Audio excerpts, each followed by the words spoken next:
Assalamualaikum warahmatullahi wabarakatuh. Alhamdulillahi rabbil alamin, wal aqibatu lil muttaqin, wala udwana illa 'alal zalimin. Asyhadu an la ilaha illallah wahdahu la syarika lah, wa asyhadu anna sayyidana Muhammadan abduhu wa rasuluh. Allahumma salli wa sallim ala sayyidina Muhammad wa ala alihi wa sahbihi wa barik wa sallim, amma ba'd.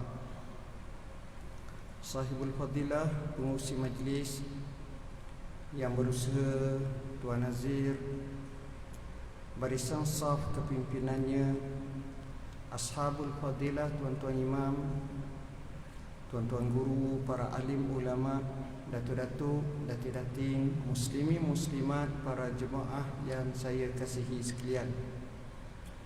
Alhamdulillah, kita rapatkan setinggi kesyukuran kepada Allah. Sebarang kurniaan Allah yang tak terhitung banyaknya kepada kita. Wa in tamuddu ni'matallah la tuhsuha. Kalau kamu nak hitung nikmat Allah, nescaya kamu tak terhitung banyaknya. Satu nikmat sahaja bila Allah tarik, kadang-kadang kita rasa gelap dunia. Nikmat mata, nikmat akal, nikmat telinga, dengar, dan apa-apa nikmat sekalipun. Tuan-tuan dan puan-puan yang dirahmati Allah, oleh kerana kita walaupun hampir penghujung Januari, tetapi saya rasa masih lagi tidak lewat untuk sama-sama kita membicarakan dan memuhasabahkan berkenaan dengan masa. Sisi pandang yang saya akan ambil adalah sebuah perbandingan masa ini yang telah berlalu 2021 dan yang sedang kita hadapi 2022 ini. Dalam erti kata lain, sentiasa kita dengar dan kita congak, dan itulah yang kita lazimi sebutnya. Kata kita, masa tu cukup pantas berlalu. Pejang celek 2021 sudah berakhir. Pejang celek 2022 Januari juga sudah nak hampir. Itulah masa. Sebab itu Imam Asy-Syafi'i rahimahullahu ta'ala menyatakan, aku belajar daripada orang tasawuf dua kalimah. Kalimah pertama, al-waktu kas-sayfi illam taqta'hu qata'aka. Waktu tu ibarat seperti mata pedang. Kalau kamu tak pancung dia, dia pancung kamu. Apa maksud? Maksudnya kita ada sebilah pedang. Kita sedang bertarung dengan musuh kita yang juga ada sebilah pedang. Tiba-tiba kita ada peluang untuk memenggal lehernya, tapi kita kata biarlah. Dalam keadaan itu, dengan kelekaan, silat-silat kita yang terkorban. Maka itulah ibarat masa. Kalau kita tak guna dia, maka dia akan pergi berlalu dengan keadaan yang pantas. Dan inilah yang menyebabkan usia kita akan terus bergerak dan pergi tanpa kita sedari. Keduanya, kata Imam Asy-Syafi'i rahimahullah, aku belajar daripada ahli tasawuf ialah an-nafsu illam tushghilha syagalatka. Jiwa dan nafsu tu, kalau kamu tidak menyibukkan dia, dia akan menyibukkan kamu. Apa makna? Maknanya, bila kita tidak ada pengisian, kita tidak ada untuk mengaktivitikan dalam acara ibadat sebagai contoh, maka kita lara, kita hanyut, tak pasal-pasal. Cukup kadang-kadang dengan handset ini, kita duduk di surau atau masjid, kita buka, boleh jadi masa itu lebih banyak daripada kita baca Quran. Boleh jadi masa itu lebih banyak daripada kita zikrullah, kita ghalib, kita asyik, dan kita terlupa, dan kadang-kadang kita terlalai. Apatah lagi dengan tindakan-tindakan yang kadang-kadang kita merasakan tidak memberi kelebihan dan keberuntungan dalam hidup kita. Ini yang disebut oleh Al-Imam Syafi'i rahimahullahu ta'ala. Tuan-tuan dan puan-puan yang dirahmati Allah, uniknya masa ini, bila kita lihat banyak di kalangan kita menghabisi masa dengan maksud hendak, bahkan pelaksanaan maksud itu sendiri adalah amat sedikit masa yang diambil. Saya cuba contoh. Kalau saya khabarkan kepada tuan-tuan sekalian, sebagai contoh, saya kata ada satu tempat di Cyberjaya, kedai nasi Arab sedap, silalah makan. Tuan-tuan mikir panjang. Selesai balik daripada masjid, dengan satu tekad berkata kepada isteri dan anak-anak, malam ni abah nak ajak makan luar, kita pergi ke Cyberjaya. Maka start kereta, ni kehendak. Nak sampai sana tu dengan trafik jamnya, dengan waktu ni ambil masa sejam. Tengok pula orang ramai, kemudian order setengah jam baru dapat, contoh. Kemudian makan 15 minit selesai. Kemudian nak patah balik sejam pula. Kerana satu hajat yang kita nak dapat makan untuk 15 minit itu, tapi kita terpaksa berkorban berapa jam? Kita berkorban 1 jam pergi, 1 jam balik. Kita berkorban tunggu pula setengah jam, makan 15 minit je. Itulah maksud saya kehendak tu. Saya dijemput untuk pergi bentang kata kerja di Perlis berkenaan dengan FIT bencana banjir. Saya pergi 6 jam. Saya tidur pula semalaman. Saya bentang 40 minit je, patah balik 6 jam. Kehendak itu adalah prosesan untuk mencapai nak atau kehendak itu masa panjang, yang akhirnya kalau kita tidak niatkan untuk ibadat untuk dapat, kita tak diberi pahala. Tapi kalau kita niat untuk ibadat, pergi pun dapat pahala. Sebab itu Allah umumkan kehendak kerana Allah ni bukan semata-mata ibadat, bukan semata-mata kerana solat, bukan semata-mata kerana puasa, zakat, haji dan seumpamanya. Tetapi hidup dan mati pun apabila dikarenakan dengan kerana Allah, maka ia berbaloi. Dan inilah yang kita lafazkan ketika kita baca doa iftitah, inna salati wa nusuki wa mahyaya wa mamati lillahi rabbil alamin. Sesungguhnya solatku, ibadatku, hidupku. Hidup ni mari, pergi pasar, jalan, nikah, kahwin, beli barang, interaksi semua sekali. Matiku semata-mata kerana Allah, Tuhan sekalian. Oleh kerana itu, dengan pembetulan awalan niat itu, maka kita akan dapat pahala. Sebab itu ada orang, kata para ulama, dia masuk masjid ni pahala tak sama, termasuk tuan penceramah. Sebab ini berdasarkan nawaitu dan niat masing-masing. Kalau datang tu untuk dapat ibadat, untuk sembahyang, untuk mendengar, untuk beramal, untuk begini, dia pahala banyak. Kadang-kadang ada orang tu datang sebab kena paksa, kerana janji, maka dia datang.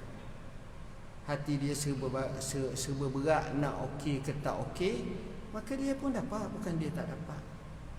Tapi pahala tidak sebagaimana seperti yang kita sebut tadi. Oleh kerana itulah, bila masa kita ni banyak yang kita tengok, kita boleh bandingkan antara orang-orang yang hebat zaman dahulu dengan kita zaman sekarang. Maka kita tengok mereka seolah-olah mempunyai ladang pahala. Banyak sangat. Tapi mungkin di kalangan kita akhir zaman sikit pahala. Ibarat satu ladang yang amat subur, satu ladang yang kering kontang. Ketika itu dari segi keberhasilan adalah amat-amat berbeza. Maka itulah keadaan mereka. Mereka memenuhi dan mengimarahkan hidup mereka dengan keberkatan hidup, keberkatan waktu yang mereka miliki.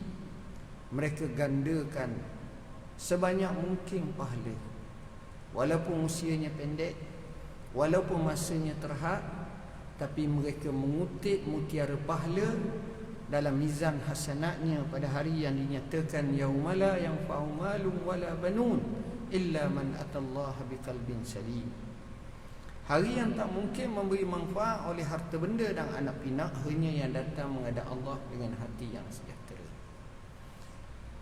Hadirin hadirat yang dirahmati Allah, saya hentikan dengan satu hadis Nabi sallallahu alaihi wasallam yang masyhur menyebut, ni'matani maghbunun fihima kasirun indan nas, as-sihhatu wal faghar.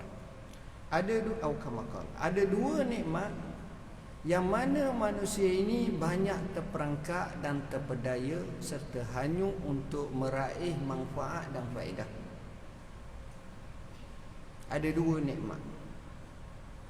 Nikmat yang pertama namanya nikmat kesihatan. Dan nikmat yang kedua dinamakan nikmat masa lapang. Nikmat sihat ini kita jarang memperakukan. Tetapi apabila kita hilang nikmat tersebut, kita merasakan alangkah keberuntungannya nikmat tersebut dan kita menyesali nikmat tersebut. Minta maaf, saya misalkan dan contoh beberapa contoh. Seorang yang terkena kencing manis pada tahap yang parah, wal-iyazubillah, sampai akhirnya kaki dan menuju kepada pahanya, mengikut pandangan pakar perubatan, mesti dipotong. Nak tak nak kena potong. Selepas operasi itu, bila dia terjaga pada beberapa jam selepas itu, dengan balutan yang masih ada di tunggul pahanya, dia akan tengok di situ 1000 kali sehari. Tengok. Dan dia mula merasa kesesalan, alangkah baiknya kalau aku boleh pergi masjid dulu, boleh pergi belajar ilmu dulu, boleh mendatangkan manfaat giam. Tapi perkara itu sudah tak ada dah. Seorang tabi'i yang masyhur zaman dulu, yang dianggap sebagai salah seorang fuqaha us-sab'ah, 7 ahli fiqh terkemuka di zaman tabi'in. Ini lebih kanang daripada imam 4 lah, sebab dia ni belajar dengan sahabat Nabi. Ni orang yang kurung-kurung mufaddalah, kurung-kurung yang baik-baik ni. Salah seorangnya bernama Urwah ibn Az-Zubair ibn Al-Awwam, anak Sayyidina Zubair yang dijamin 10 yang masuk syurga. Urwah ni amat bijak, cerdik, seorang yang faqih, alim, dan kisahnya menarik. Salah satu daripada kisahnya adalah dia diuji oleh Allah dengan kaki yang amat sakit. Oleh kerana dia tok guru besar, dan kesahannya itu sampai kepada khalifah. Maka khalifah menghantar seorang pakar perubatan, hakim atau tabib, buat tengok kaki dan buat keputusan untuk selamatkan syekh yang mulia ini kena potong peha. Oleh kerana campur tangan pemerintah dan seumpamanya, maka dia ikut je lah. Maka apabila nak laksanakan pemotongan, dia diminta untuk meminum sedikit perkara yang memabukkan, untuk khayal, atau kita dalam bahasa moden kita got bius lah. Masa tu dia tak ada injek-injek. Maka kata Urwah ibn Az-Zubair, wallahi setitis pun tidak akan masuk dalam mulut aku.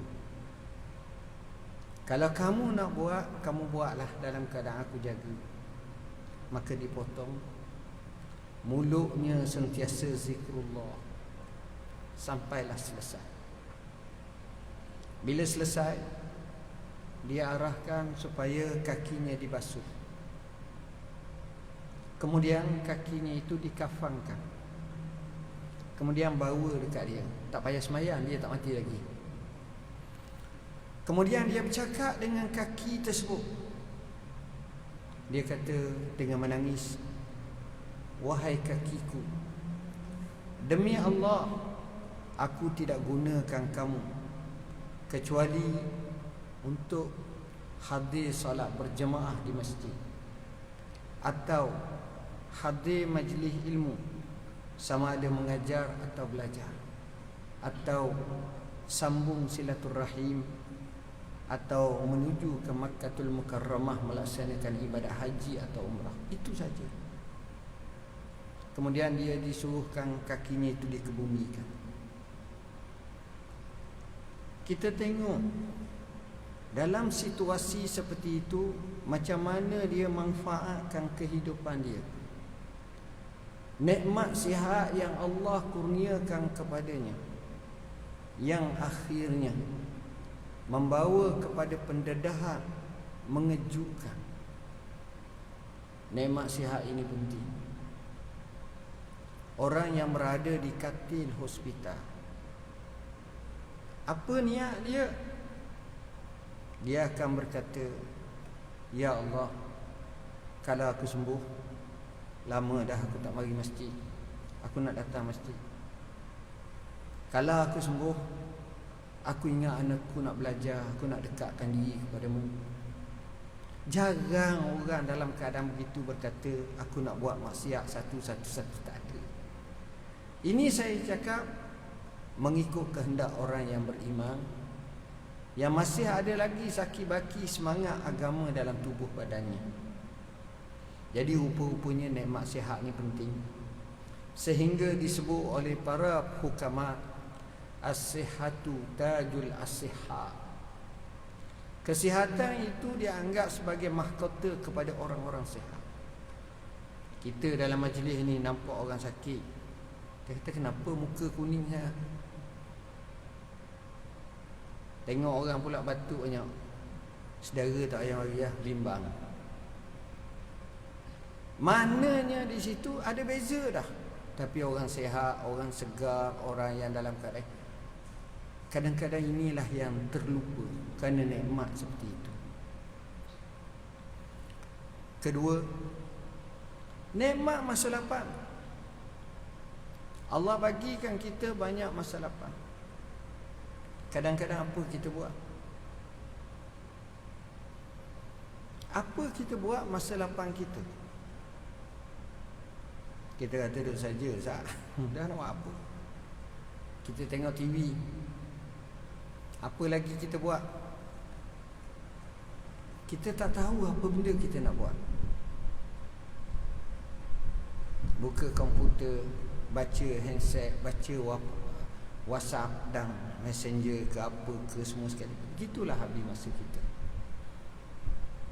Masa banyak, masa lapang. Tapi kalau kita tengok orang-orang yang menekuni masa ni, kita akan merasa luar biasa penggunaan masa dia. Banyak contoh yang luar biasa. Baca Quran. Tuan-tuan, ada orang boleh khatam Quran setiap bulan sekali. Dan saya telah sebut dalam buku kami yang dinukilkan daripada Imam Nawawi, ada yang orang khatam Quran sampai 2 kali sehari. Pelik. Dan ini telah terbukti Imam Asy-Syafi'i pernah buat pada bulan Ramadan. Ada orang 3 hari sekali, ada orang seminggu sekali, ada orang 10 hari sekali. Tapi ada orang tidak berkali-kali. Tidak berkali-kali. Habis masa. Quran jauh daripada kamus kehidupan. Nak sentuh pun payah, nak beli pun. Alangkah baiknya kita ada satu naskah Quran peribadi. Sebagaimana kita nak setiap kita ada handset peribadi, kadang-kadang tak cukup satu, nak 2. Maka begitu juga sepatutnya Quran kita ada satu naskah peribadi. Dan kita sengaja pergi kedai, tengok, panggil anak kita, abah nak hadiahkan setiap orang ada Quran peribadi, nak hak pesen mana? Anak perempuan nak hak warna pink, anak hak ni mata tak apa nampak, nak hak besar. Ada hak ni kata senang ngapa pegang kecil, nak hak kecil. Beri semua. Dan jadilah sebahagian daripada koleksi untuk mendampinginya dalam kehidupan. Alangkah baiknya Quran. Baru-baru ni saya baca, ada pelajar Arab, dia khatam Quran masa sembahyang malam dalam masa 7 jam. Berlaku. Dan perkara ni tak pelik, tuan-tuan. Kalau hafizul Quran tu satu rakaat dia buat gitu isteri. Kalau hafizul Quran, dia orang ngaji Quran ni dia banyak pekat. Orang yang biasa macam kita, bukanlah laju, bukanlah tak kuat sangat, dia boleh mengambil satu juzuk antara 25 minit sampai kepada 30 minit, setengah jam. Bermakna sejam kalau dia ngaji dapatlah 2 juzuk. Orang yang lebih teruk lagi mungkin mengambil masa 45 minit satu juzuk. Tetapi orang yang lancar, terutamanya hafiz, dia akan mengambil antara masa 10 ke 12, paling lama 15 minit. Jadi kalau 15 minit sahaja, bermakna 1 jam tu sudah 4 juzuk. Bermakna 10 jam tu bermakna 40 juzuk. Sedangkan juzuk ada 30, tak, memang tak sampai pun. Kalau lapang pun dia akan jadi 32 dah. Artinya 7 jam lebih sikit, kurang sikit. Tuan-tuan tengok. Dan ini terbukti, bukan perkara yang pelik. Boleh tengok, boleh kaji. Untung mereka guna masa macam itu.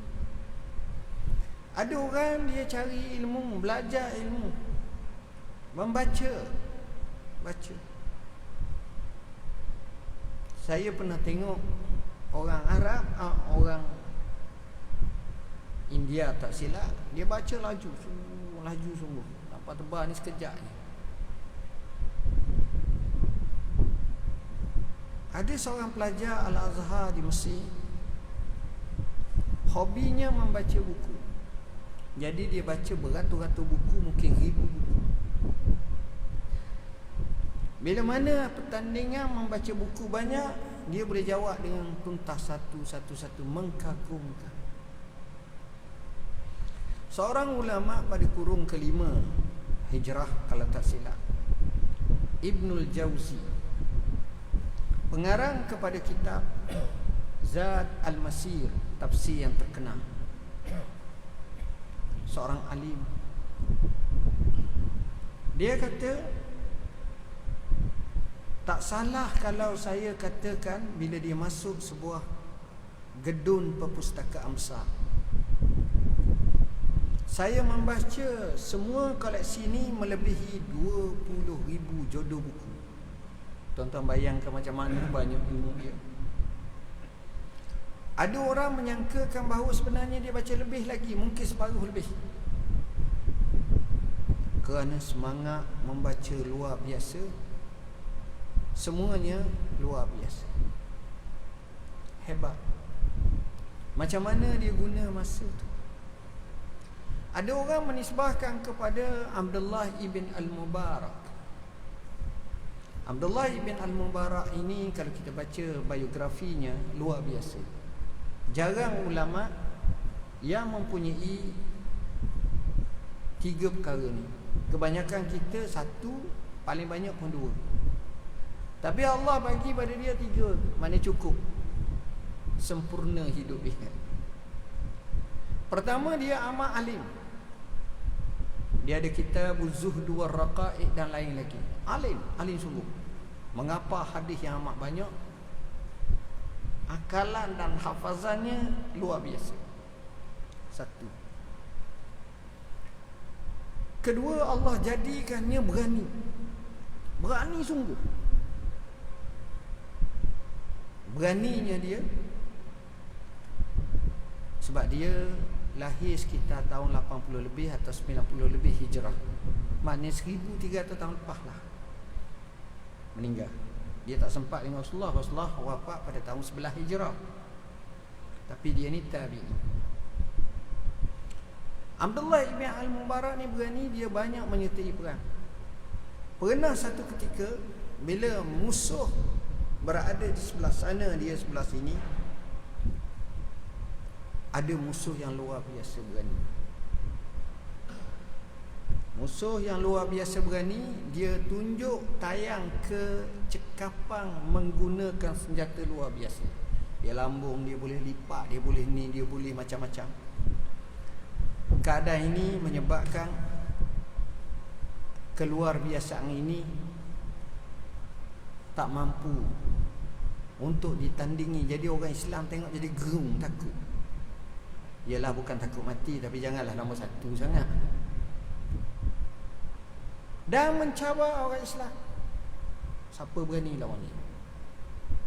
Dan musuh bertepuk. Dalam keadaan banyak kali cabar, tiba-tiba datang seorang lelaki tutup muka. Masa itu tak ada COVID, tuan-tuan. Dia tak kenal, dia tutup muka. Dia berlawan. Dalam perlawanan yang amat pantas, orang yang hebat tu terkulai layu dan dapat dikalahkan. Mati. Bila dia mati tu, terus dia masuk dalam saf tentera Islam dan dia tak buka muka dia. Kalau kita buka, sekurang-kurang naik pangkat, tuan-tuan. Sehinggalah dia jalan sampailah di belakang batu. Daripada baru dibuka muka, lalu yang merawikan terkejut. Dia kata, "Ya Syekhana, kenapa kamu tak buka muka di khalayak?" Kata dia, "Aku berperang bukan kerana manusia, kerana Allah." Itu beraninya Abdullah ibn al-Mubarak.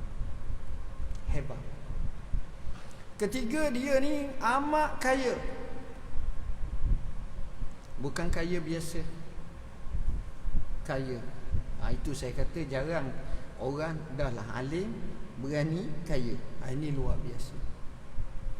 Kayanya dia, kalau musim haji, orang nak pergi Mekah, nak pergi dengan dia, dia sanggup. Syaratnya dia jadi bos. Syaratnya duit perbelanjaan serah kat dia. Macam tu Syekh Haji lah, kita kata package ke apa, serah. Dia duduk bukan dekat. Dia bukan duduk Mekah, dia duduk Madinah. Dia duduk di Mawara an-Nahar, Khurasan, sebelah sana. Kat Iraq atas mana duduk. Jadi dia tentukan berapa jumlah tu, dia ambil duit tu. Maka dia pun pergilah. Zaman dulu berkafilah lah, tak ada lagi kapal terbang, bas tak ada. Yang adanya naik unta je lah. Sampai satu tempat berehat makan, sampai satu tempat berehat tidur malam. Gitulah sampailah ke Mekah. buat haji sebegitulah, balik pergi Madinah sebagai contoh. Selesai ni balik ke rumah, dia panggil semua orang yang pergi dengan dia, lalu dia pun sebut berapa dia habis duit, makan berapa, minum berapa, semua sekali. Mereka tahulah sebab dia catat. Akhirnya jumlah yang dia guna tu lebih banyak daripada mereka yang beri kat dia. Jenis makan sedap, makan mewah, tak makan kita kata bercatu makanan ataupun ni, dia makan puas hati. Akhirnya dia kata apa? Saudara-saudara, itulah perbelanjaan. Duit yang kamu bagi kepada kami ni, kami pulang balik. Seolah-olah dia tanggung semua. Ada berani bet? Tak berani. Itu nak ceritanya hebat Abdullah bin Al-Mubarak. Perangatnya dia banyak kali membaca, dan dia suka menyendiri, sehingga bila datang tetamu tu duduk dengan dia, dia jadi gelisah. Lalu tetamu berkata kepadanya, "Ya Syekhana, ya Imam, kami merasakan bahawa kami ni mengganggu kamu." Dia jawab apa? "Benar sekali. Sebelum kamu datang, kami bersama dengan para sahabat radhiyallahu anhu. Tapi bila kamu datang, kami terpaksa layan kamu." Apa makna bersama sahabat? Sahabat ramai dah matinya. Artinya kisah-kisah sahabat yang dibukukan itu dia baca. Hayatus sahabah dia baca. Itu nak menggambarkan betapa mereka ni loba dalam mencari ilmu, dalam membaca. Ini antara kelebihan mereka luar biasa. Tuan-tuan dan puan-puan yang dirahmati Allah, kadang-kadang kita tengok orang yang rajin ke masjid, pelik sangat datang ke masjid.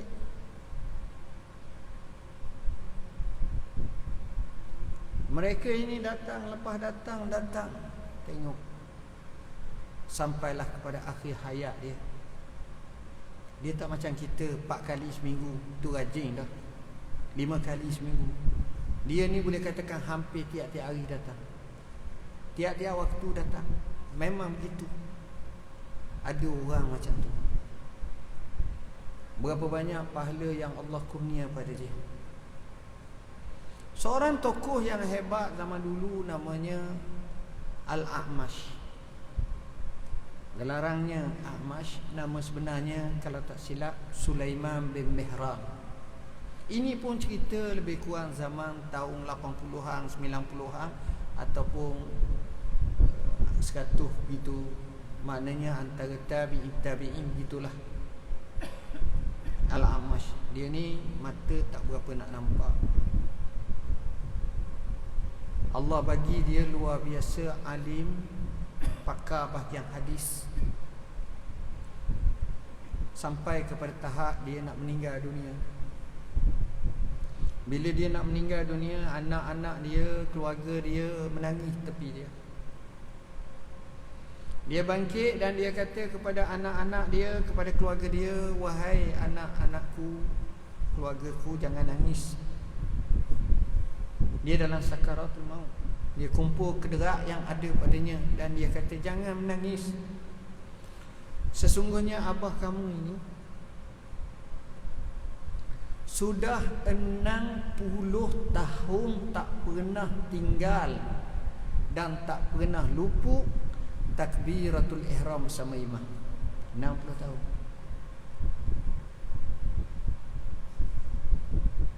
Semayang ni 5 kali hari, 5 waktu. Setiap waktu tu tak imam Allahu Akbar, dia Allahu Akbar. Tuan-tuan, apa makna ni? Makna dia 4 perkara. Pertama, dia ni semayang di masjid. Semayang di rumah nak temu mana tu imam. Kedua, dia sembahyang awal waktu. Boleh tu imam masjid ni buat sembahyang zuhur pukul 4.30. Saya rasa sudah sembahyang tu sampai lalu WhatsApp tanya mazhab mana ni. Seluruh dia tak boleh. Dia kena sembahyang awal waktu, ada masa. Ketiga, dia sembahyang di sah pertama. Kalau sah yang ke-20 biasanya ujung-ujung je. Keempat orang seperti ini adalah orang yang menunggu solat, yang disebut dalam hadis antara perkara riba kekuatan ialah intizarus salah ba'da salah. Tunggu solat selepas solat. Jadi tuan-tuan, kalau orang macam ini macam mana? Hebat. Bila kita tengok sisi seperti itu, kita akan rasa betapa kerdil dan naifnya kita.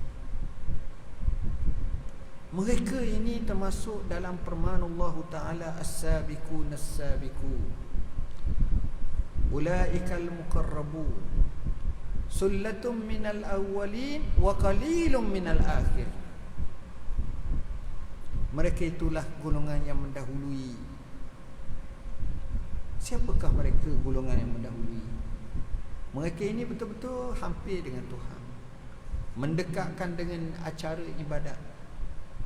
Tapi golongan seperti ini banyak di awal zaman Nabi, zaman sahabat, tapi sedikit di zaman akhir. Tak ramai orang macam ni. Ini as-sabiqun al-awwalun. Jadi tuan-tuan, bila kita tengok tentang masa, kita rasa kerdil. Saya sebut kisah. Sekarang pukul berapa dah? Masuk waktu pukul berapa?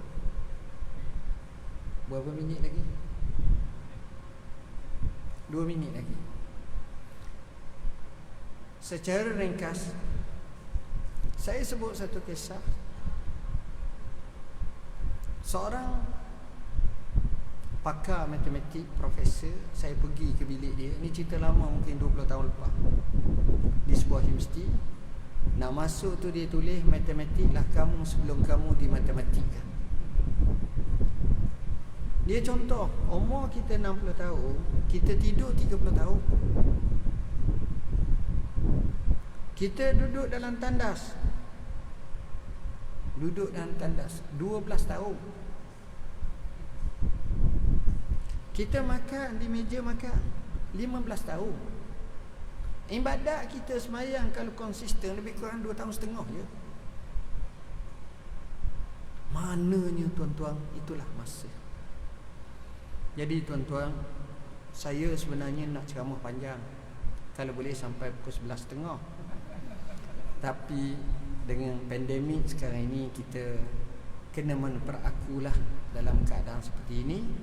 Tapi saya telah sebut dalam buku saya, Masa Peliharalah. Ini buku kesayangan saya. Saya kisahkan orang yang berjaya menggunakan masa dengan sebaik. Begitu juga Ya'juj wa Ma'juj. Ya, ini orang duk sibuk sangat akhir zaman ni, termasuk Dajjal.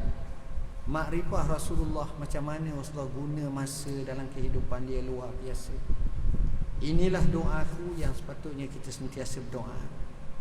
Dan juga buku hadis yang saya selalu mengajar, Al-Kafi hadis 40 Imam Nawawi, yang sesuai kita baca dan kita tekuni di rumah kita, insya-Allah. Ada di belakang sana lah. Akhir kalam, marilah sama-sama kita muhasabah masa kita yang ada. Bab kata Pak Hamka, hidup kita hanya sekali. Justru biarlah bererti. Tidak ada di kalangan kita yang maksum. Maka kita banyak istighfar, banyak bertaubat dan muhasabah, dan kita baikilah hidup kita dengan sebaik-baiknya. Saya sudahi dengan kita baca doa. A'udzubillahi minasyaitonirrajim. Bismillahirrahmanirrahim. Amsayna ala fitratil Islam wa kalimatil ikhlas. وعلى دين نبينا محمد صلى الله عليه وسلم وعلى ملة أبينا إبراهيم حنيفا مسلما وما كان من المشركين اللهم آت نفوسنا تقواها وزكها أنت خير من زكاها أنت وليها ومولاها اللهم إنا نعوذ بك من جهد البلاء ودرك الشقاء وسوء القضاء وشماتة الأعداء اللهم إنا نعوذ بك من زوال نعمتك وتحول عافيتك وفجاءة نقمتك وجميع سخطك اللهم إنا نعوذ بك من الفتن ما ظهر منها وما بطن اللهم إنا نعوذ بك من البرص والجنون والجزام ومن سيء الأسقام ربنا هب لنا من أزواجنا وذرياتنا قرة أعين واجعلنا للمتقين إماما ربنا آتنا من لدنك رحمة وهيئ لنا من أمرنا رشدا ربنا لا تزغ قلوبنا بعد إذ هديتنا وهب لنا من لدنك رحمة إنك أنت الوهاب ربنا آتنا في الدنيا حسنة وفي الآخرة حسنة وقنا عذاب النار وأدخلنا الجنة مع الأبرار يا عزيز يا غفار يا رب العالمين وصلى الله على سيدنا محمد وعلى آله وصحبه وسلم والحمد لله رب العالمين والسلام عليكم warahmatullahi wabarakatuh. Dan saya mohon maaf, saya qasar jamak dah, saya mari musafir jauh daripada Perlis tadi, jadi minta izin dulu. Terima kasih.